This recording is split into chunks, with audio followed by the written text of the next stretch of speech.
have data prove that black and white are affected in exactly the same way. That's what you wanted to prove, wasn't it? Those statistics helped you stand up against racial bias. Those men could have been given a choice. Those men were serving their race.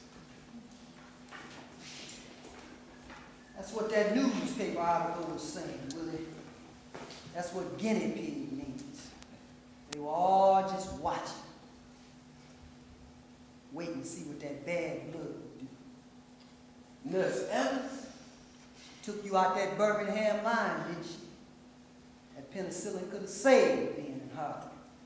Made you the dancing thing. Nurse Evans? Nurse Evans, that man there, and that man, and all those doctors from Washington, just watching, waiting for us to die. Nurse Evans, you was a friend to me. I am a friend to you, Willie. What kind of friend could do what you did? Understand, Willie. You gotta try to understand. You try to understand me. That penicillin would have made it so that I could walk without pain. Or maybe even jack sprain. And they didn't give that to me in Birmingham because you took me out of that line. So I could be a part of Miss Evans' boys and burial society. So you all could do your watching while I wake up past midnight not able to feel my legs. Or else feeling pain, burning pain like a hot iron pressing on my skin till I shall take this pain away, Lord. Please take this pain away. My body was my freedom. You hear me? My body was my freedom. You all want to watch. Watch now. Watch. And remember what my legs used to be able to do. How my feet could move faster than this here music could push them. You all want to watch? Watch now. Drop over, double step. Drop over, double step. Chilly strut, chilly strut. Lord, you remember that, Caleb? Drop over, double step. Drop over, double step. You watching? You watch this now. Chilly step, drop over, chilly step, drop over, drop down. You watching? Watch now. Drop over, drop down. Watch. Drop over, drop down, down, down, down, down. No help. I can walk pretty good on this stick.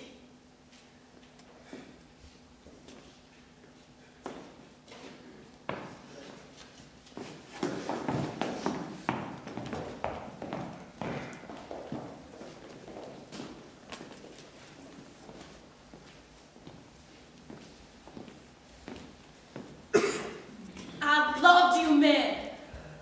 I looked at you as if you were my own. I got you free care and doctrine that no one could afford back then. And you got us big. Yes, that too. But you're too far away now to recall what a decent burial meant in those times. Just one step too far away. And if I hadn't taken that step, I would have never gotten the penicillin. Those men had some peace and some suffering. Who's to say they wouldn't have had the suffering without the peace if I hadn't come along? What made you do it? What made you do it? Nursing was my life, Caleb. You know that. Those ideals have guided my life.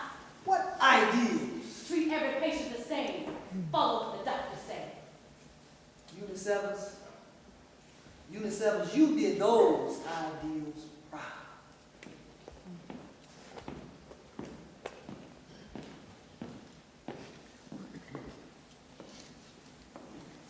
In the testimony today, there was a man gracious enough to wonder what effect the scandal, as he put it, might have on the public health nurse who worked with the participants and who lived in Tuskegee. She had been known throughout the program as a selfless woman, he said, who devoted her entire career to this project. And then he was kind enough to hope that it would not be necessary for her to share any of the blame. Well, now there's big blame and there's little blame. The big blame, that seems to be going to the government and those doctors. Some people in Macon are even saying that the government gave those men that disease in the first place. I can't let myself be thinking about that. I got enough thinking to do just handling the little blames. Those are the blames that got nothing to do with talk about right and wrong, black and white, guinea pigs and money. Those little blames are when you go back to where you lived your whole life, and catch your friends looking at you for no seeming reason. And people walk by you and don't say good morning. And they don't use your name when they're handing you change, as if using it might dirty their minds up some. Newspapers don't publish stories about those little blames. They mount up, and they're strong, and they push you to live a new way of life. I loved those men.